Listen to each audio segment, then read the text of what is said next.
I stared at my phone, the screen's harsh glare burning the image into my retinas. 3 photos, each more damning than the last.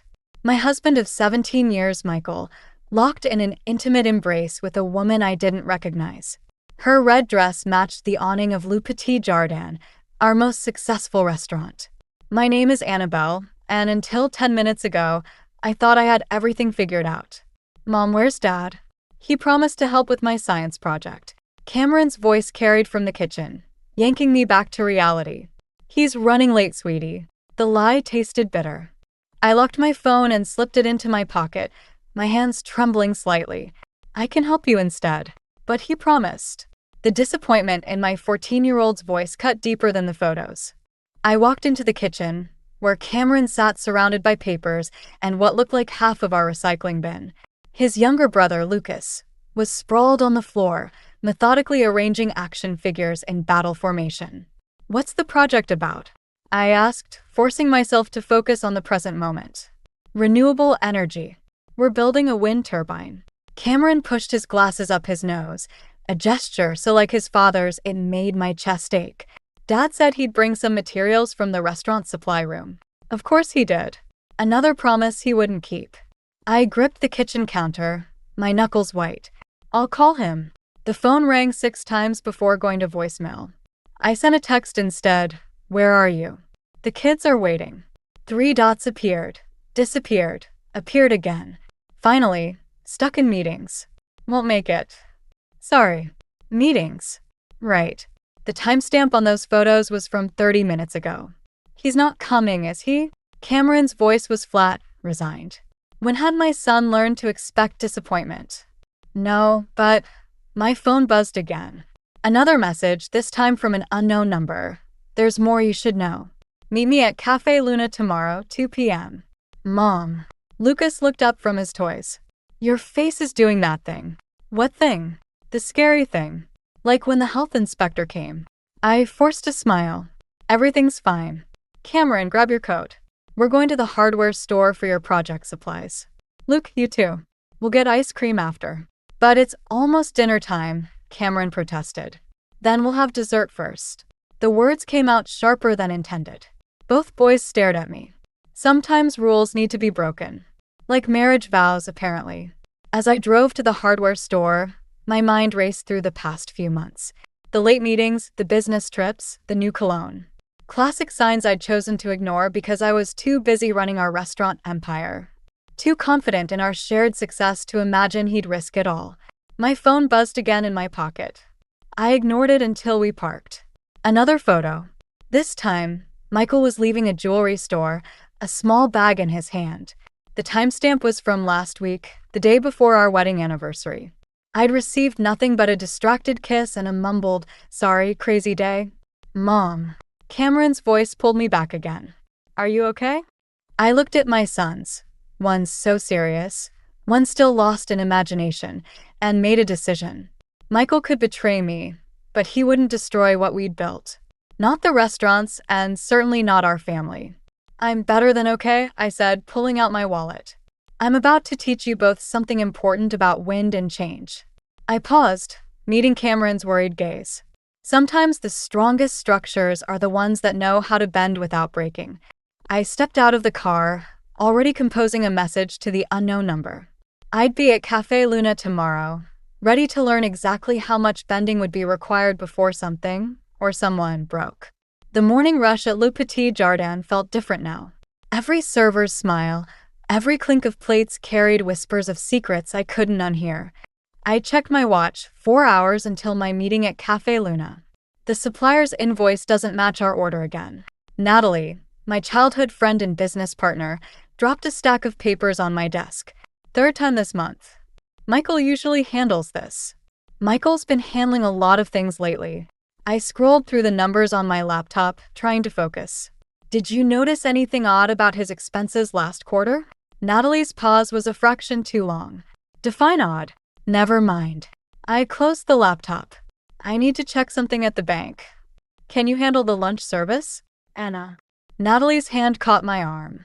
What's really going on? Before I could answer, Cameron appeared in the doorway, still in his school uniform. Dad's assistant called. He can't make my game tonight. My son's face was carefully blank, a mask I recognized from my own mirror. I thought today was just practice. It's the championship. I told him 3 weeks ago. Cameron's voice cracked slightly. He promised he'd be there. I stood up, my chair scraping against the floor. I'll be there. It's not the same. He turned and walked away, leaving the door open behind him. That's the 4th promise Michael's broken this week, Natalie said quietly. 5th. I grabbed my purse. But who's counting? At the bank, the teller's sympathetic smile set off warning bells. I'm sorry, Mrs. Lawson, but I can't access those accounts without both signatures. Both signatures? These are business accounts I've managed for 15 years. The permissions were changed last week. Mr. Lawson's orders. The floor seemed to tilt beneath my feet. When exactly? She checked her screen. Tuesday, 2:15 p.m. The same day as those photos. While I was teaching Lucas to ride his bike without training wheels, Michael was systematically cutting off my access to our life's work. My phone buzzed. Unknown number again. Don't go to Cafe Luna. Meet at the docks instead. Bring the USB drive from Michael's office safe. What USB drive? I drove to our flagship restaurant, Le Jardin Original, where Michael kept his main office. The safe was hidden behind a vintage wine poster, his idea of subtle. The combination was our wedding date, or at least it used to be. Wrong code. I tried his birthday. Nothing. Lucas's birthday. Cameron's. Nothing. Then I remembered the jewelry store timestamp from the photo. April 15th. The safe clicked open. Inside, beneath insurance papers and property deeds, sat a small black USB drive. As I reached for it, voices approached the office. The merger paperwork is ready. Michael's voice. Once Annabelle signs over her shares. She won't. A woman's voice. You said she's too emotionally invested in these restaurants. Everyone has a price, Jessica. Even my wife. I slipped the USB drive into my pocket just as the door opened. Michael froze, his hands still on the doorknob. Behind him stood a woman in a familiar red dress. Annabelle. Michael recovered first. What are you doing here? Apparently interrupting a merger discussion. I met the woman's, Jessica's, startled gaze. Funny, I don't recall any merger plans being presented to the board. It's preliminary, Michael said smoothly. Jessica's family owns a restaurant group out west. We're exploring opportunities. Among other things, I held up my phone, showing them the photo from yesterday. Jessica's face flushed. Michael's went cold. You're having me followed? Someone is. The question is why they want me to know. I moved toward the door. Oh, and Michael? Cameron's championship game is tonight. But you knew that, didn't you? I walked out, my heels clicking against the hardwood floors he'd insisted on installing. Behind me, I heard Jessica ask, "What championship game?" My phone buzzed again. Change of plans. Bring the drive to Dock 27 at midnight. Come alone. I touched the USB drive in my pocket, wondering what secrets it held that were worth all this cloak and dagger drama. More importantly, who was orchestrating this elaborate reveal of Michael's betrayal? One thing was certain. I had a championship game to attend first. Some promises needed to be kept, even if they weren't our own. The USB drive sat untouched on my desk while I watched Cameron's team lose the championship. Michael never showed. Now, at 11:45 p.m., I stood at Dock 27, the autumn wind carrying the scent of salt and diesel fuel. My phone buzzed, walked to the end. Look inside the blue shipping container. The container's door creaked open to reveal a makeshift office, desk, chairs, and walls plastered with photographs. My stomach lurched. Every image showed Michael and Jessica. Dinner dates, hotel meetings, intimate moments spanning months. Years. Quite the collection, isn't it?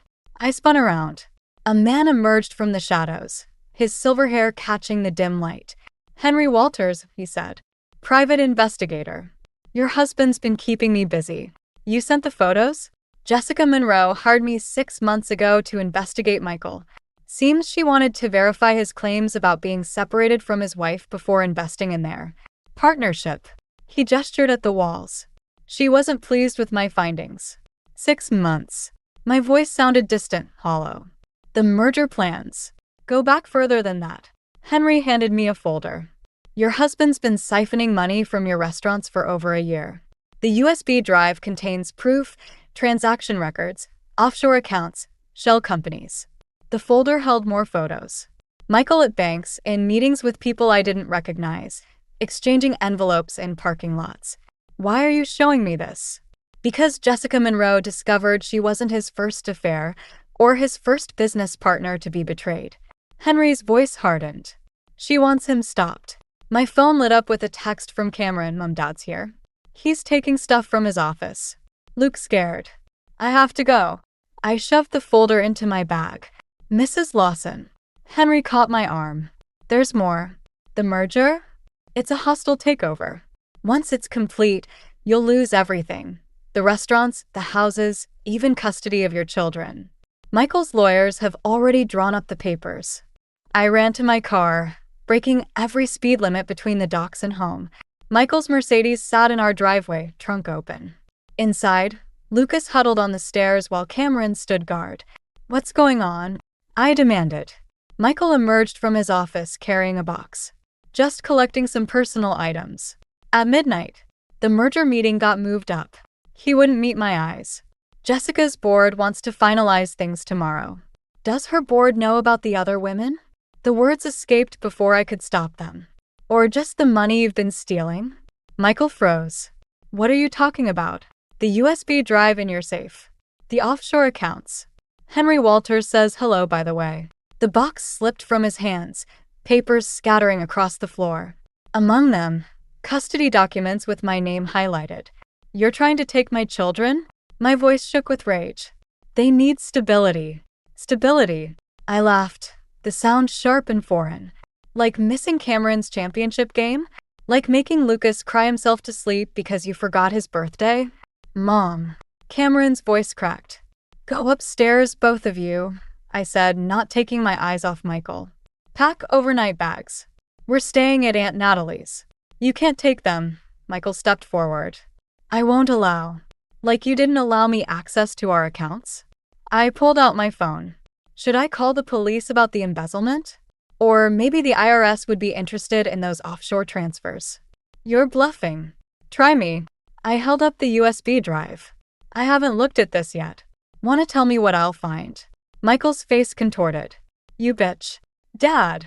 Cameron stood at the top of the stairs, Lucas clutching his hand. Both boys stared at their father, seeing him clearly for the first time. Michael stepped back, straightening his tie. This isn't over. No, I agreed. It's just beginning. After he left, I held my boys while they cried, their tears soaking my shirt. My phone buzzed with a text from Henry. There's a lawyer you should meet. Thomas Reed. He specializes in cases like yours. I looked at the custody papers scattered across the floor, at the USB drive that could destroy the man I once loved, at my children's shattered innocence. Mom. Lucas whispered. Are we going to be okay? I kissed his forehead, tasting salt. Yes, baby. We're going to be more than okay. We're going to fight back. Natalie's guest room felt like exile. 3 days of sleeping on borrowed sheets while my children whispered in the next room, trying to make sense of their shattered world. The USB drive's contents spread across my laptop screen. Transaction records, secret accounts, emails that made my stomach turn. You need to see this. Thomas Reed, the lawyer Henry recommended, placed a document on Natalie's kitchen table. Michael filed for emergency custody this morning. I scanned the papers, my coffee growing cold. He claims I'm unstable and that you're embezzling funds. Thomas's voice remained steady, professional. He's painting you as a vindictive wife manufacturing evidence to destroy him. He's using my own strategy against me. Smart move. Thomas leaned back, studying me. The judge will freeze all assets pending investigation, including your personal accounts. A door creaked upstairs. Cameron appeared, Lucas trailing behind him. They'd gotten ready for school without being asked, their small act of independence breaking my heart. Mom. Cameron held out his phone. Dad wants us to have dinner with him. And Jessica. Lucas's face crumpled. I don't want to meet her. You don't have to. The words came out sharper than intended. Thomas raised an eyebrow. Actually, he said gently, refusing could support Michael's claims about parental alienation. My fingers curled around my coffee mug, knuckles white. When? Tonight, Cameron said. At Le Petit Jardin. Our restaurant. Our first success. Now his battlefield. I'll drive you, I managed. He sent a car. Cameron wouldn't meet my eyes. It's already outside. Through Natalie's window, I saw the sleek town car idling in the driveway. Michael's power play, delivered with perfect timing. Go get ready, I said. I need to speak with Mr. Reed. Once they were upstairs, Thomas slid another document across the table. There's something else. The merger agreement? Jessica Monroe isn't the primary investor. What? Her name's being used as cover. The real money comes from Carlton Industries.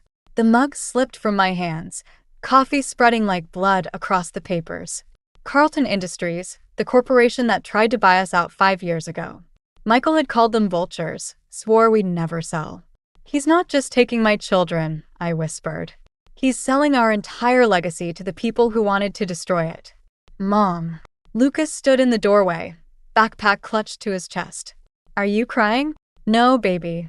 I wiped my eyes. Just spilled my coffee. The boys left in Michael's car, Lucas looking back until they turned the corner. I watched them disappear, remembering another morning years ago, when Michael and I had sworn to build something lasting for our children. The custody hearing is Friday, Thomas said. We need to move fast. What are my options? Legal ones? Limited. But he hesitated. Henry Walters sent me something interesting about Jessica Monroe's past.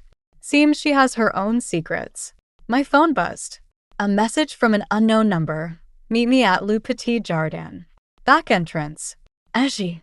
Jessica wants to meet, I said. Thomas frowned. It's probably a trap. Or an opportunity. I stood up, decision made. What time's your last appointment today? 6. Why? Because I need you to be my backup. If I'm not out by 7, call this number. I wrote down Henry's contact. And Thomas? Thank you for not telling me to take the high road. He gathered his papers, a hint of a smile playing at his lips. The high road rarely leads to justice, Mrs. Lawson. Sometimes you have to dig through the dirt to find the truth. I watched him leave, then opened my phone's gallery. A photo from 3 years ago. Michael and me at Le Petit Jardin's anniversary party, champagne glasses raised in triumph. His smile held secrets even then, I realized. I just hadn't wanted to see them. Time to stop playing defense. Michael thought he could use our children as pawns? Fine. But he'd forgotten who taught him how to play chess in the first place. I texted Jessica back. See you at 6. Le Petit Jardin's back entrance still smelled of garlic and rosemary. Jessica Monroe waited in the shadows, her red dress replaced by a tailored black suit that screamed corporate takeover. Your children seem sweet, she said. Cameron has your eyes. My hand tightened on my purse. Skip the small talk. Why am I here? Because Michael's lying to both of us. She pulled out a tablet. Carlton Industries didn't approach him. He approached them. 6 months before he met me. The security light flickered, casting strange shadows across her face. Why should I believe you? Because I just lost $30 million investing in a lie. She handed me the tablet. And because he's meeting with their board right now, selling them controlling interest in all our properties. Including mine. Email trails, meeting minutes, transaction records, all documenting Michael's systematic betrayal of everyone who trusted him. You were never his partner. I was his mark. Jessica's laugh held no humor. Just like you. A text lit up my phone, Cameron. Dad's taking us to Carlton Industries' office. Says we need to meet important people.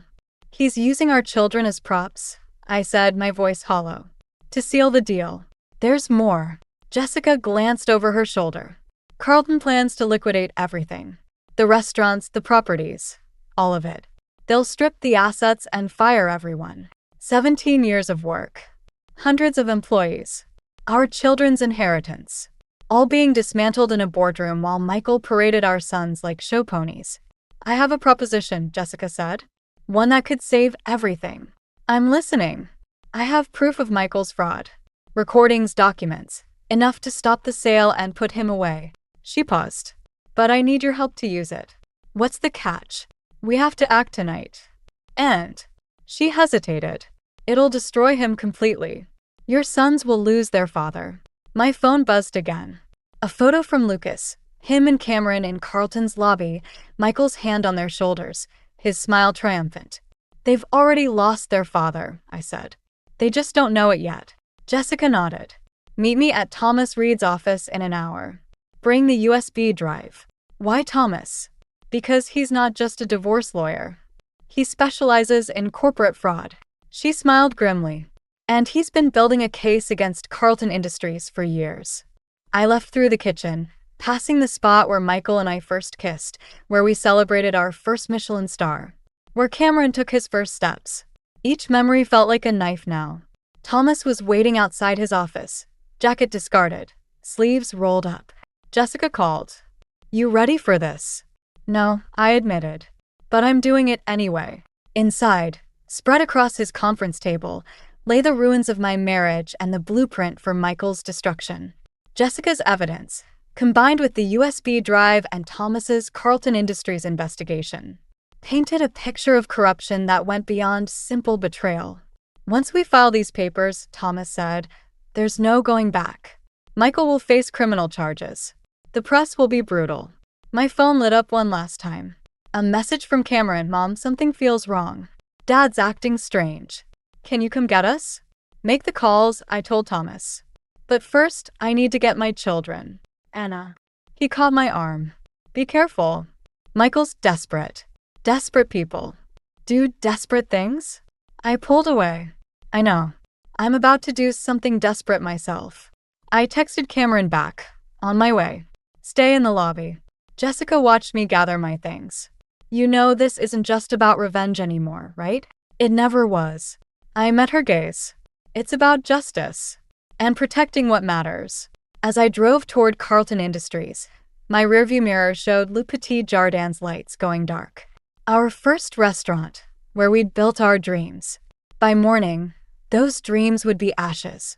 But from them, something new would rise. Something stronger. Something honest. Something worth fighting for. Carlton Industries' lobby gleamed with cold marble and colder ambition. Cameron and Lucas weren't there. Instead, Michael waited by the elevator, his smile sharp as broken glass.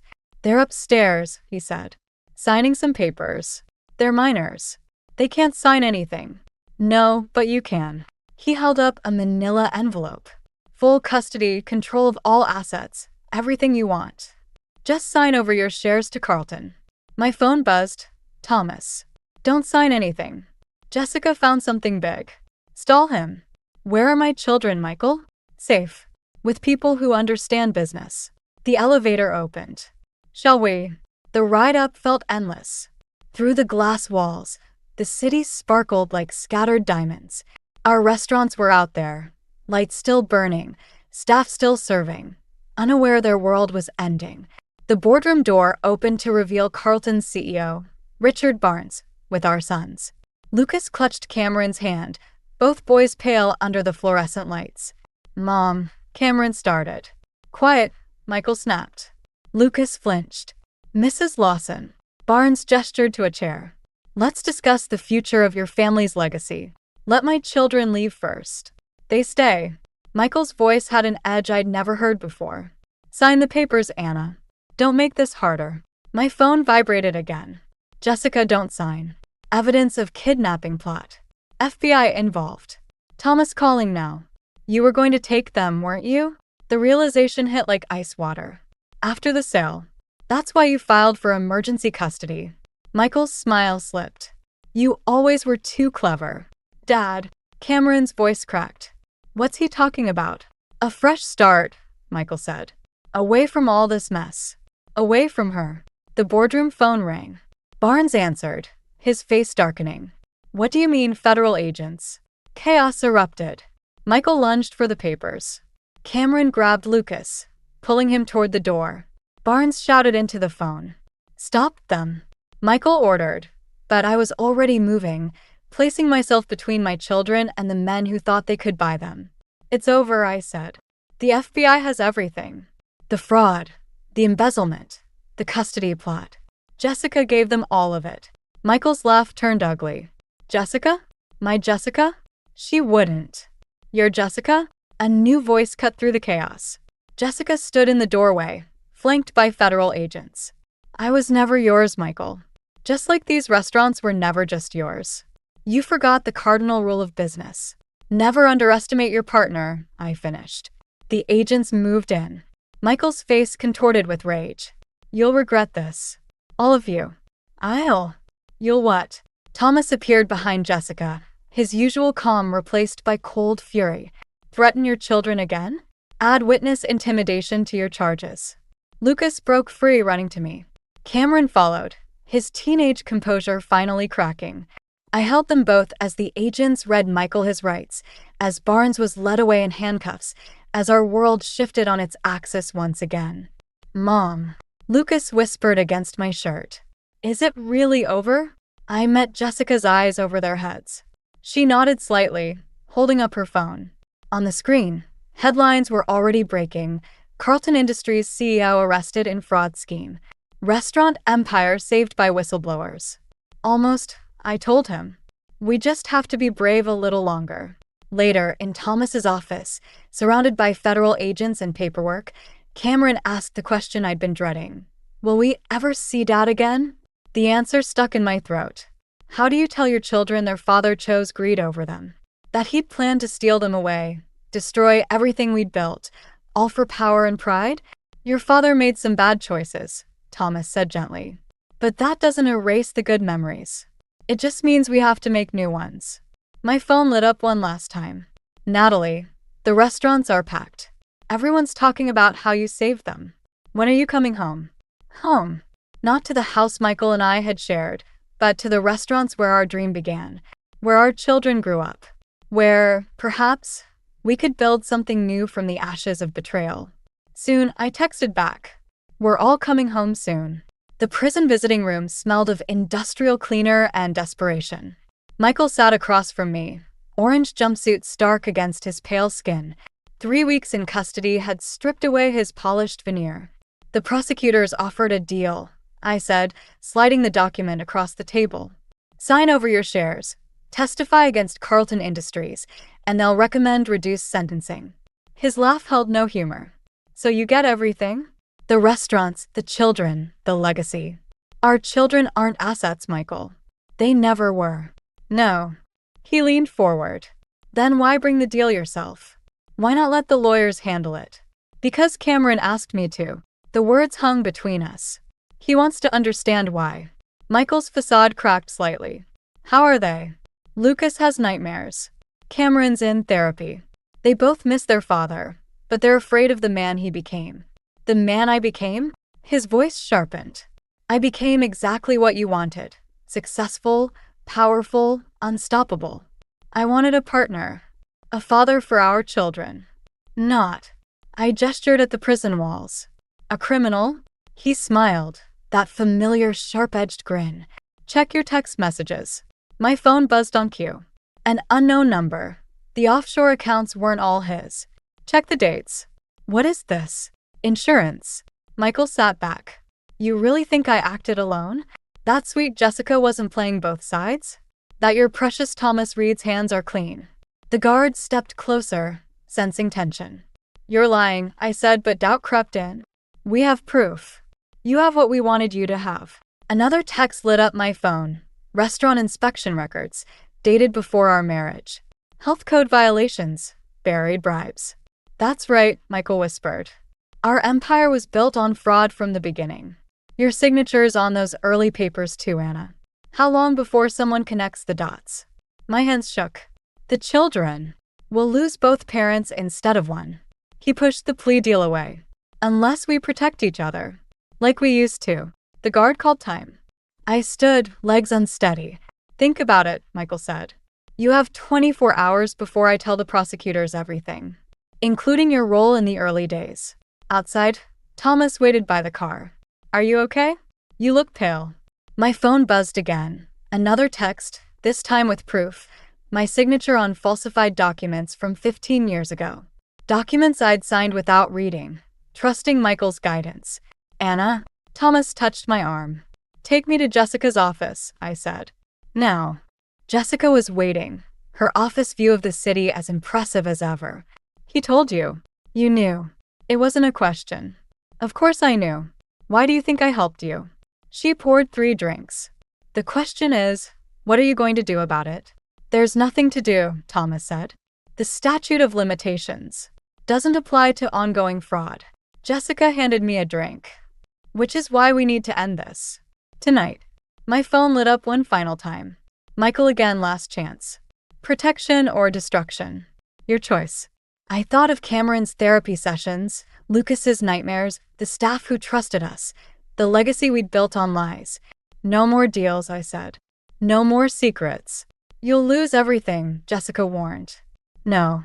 I pulled out my own file, documents I'd gathered after that first anonymous photo, insurance of my own. We all will. Unless we do this right. Thomas read the file, his eyes widening. This would implicate everyone. Carlton Industries, the health department, the banks. The whole corrupt system, I finished. Clean slate or no slate. Jessica studied me. You'd sacrifice everything you built? I'd sacrifice everything we stole. I met her gaze. For a chance to build something real. My phone buzzed. Michael's last attempt. Don't do this. I typed back 3 words. Watch me burn. Then I called the prosecutors, ready to tell the whole truth, not just Michael's version. Sometimes justice means burning everything down to build it back right. Sometimes revenge means letting go of who you were to become who you need to be. Le Petit Jardin's kitchen hummed with familiar chaos, pots clanging, orders flying, flames leaping. I stood in the doorway, watching our staff prepare for tonight's reopening. The health inspector signed off on everything, Natalie said, handing me the paperwork. Clean slate. Clean slate. The words echoed from 6 months of investigations, testimonies, and rebuilding. The prosecutors had called it a landmark case in corporate fraud. The papers called it the restaurant empire's fall. Cameron called it finally telling the truth. Mom. Lucas tugged at my sleeve. Can I help plate the desserts? Ask Chef Marcus. I smiled as my youngest raced off, his fear of kitchens apparently cured by weekly cooking lessons with our new head chef. The reporters are gathering outside, Thomas warned, appearing at my side. Ready? Almost. I checked my phone one last time. A message from Jessica. Signed the last deposition. It's done. The investigation had revealed everything. Every bribe, every falsified inspection, every corrupt deal spanning 2 decades. Michael hadn't been wrong about one thing. The rot went deep. But he'd been wrong about me.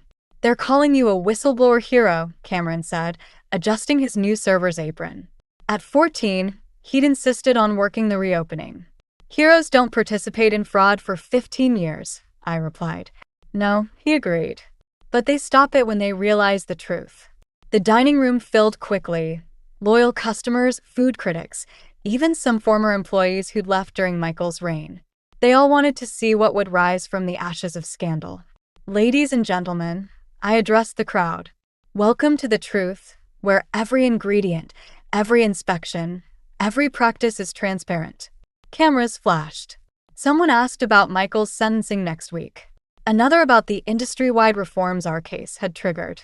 The truth, I continued, is that success built on lies poisons everything it touches. Tonight isn't about revenge or redemption. It's about starting over. About teaching our children that it's never too late to choose integrity. Later, after the last customer left, I found Cameron and Lucas sitting at the bar with Thomas and his daughter Ella, sharing stories about the night's service. Did you see that food critic's face when Lucas explained the sustainable sourcing? Cameron laughed. Did you see Mom's face when that reporter asked if she missed the old restaurants? Lucas countered. I saw everything, I said, joining them. Including you switching tables with Sarah when that difficult customer came in. Cameron blushed. She's better with complaints than I am. That's called knowing your strengths. Thomas smiled. Speaking of which, he slid a newspaper across the bar. The headline read, Restaurant Reform Bill Passes. Industry Leaders Credit Loss in Case. Your testimony changed things, he said quietly. Not just for us. My phone buzzed one final time. An unknown number. You destroyed everything we built. No, Michael. We destroyed what we stole. I'm building something real. I deleted the message without responding. Through the windows, dawn painted the sky in shades of possibility. The breakfast crew would arrive soon, ready to start another honest day's work. Mom, Lucas yawned. Can we stay? I want to learn how to make those special pancakes. The ones your father used to make? He shook his head. New ones. Our own recipe. I looked at my sons, Cameron teaching Ella how to properly fold napkins, Lucas sketching pancake designs on a napkin, at Thomas, who'd show me that love could be built on truth instead of ambition. At our new restaurant, smaller than the empire we'd lost but built on stronger foundations. New recipes sound perfect, I said. The morning light streamed through windows we'd uncovered during renovation, hidden behind years of false walls and fake reviews. Like truth, it illuminated everything, the scars and the beauty, the endings and beginnings. I picked up Lucas's sketch, adding my own notes in the margin.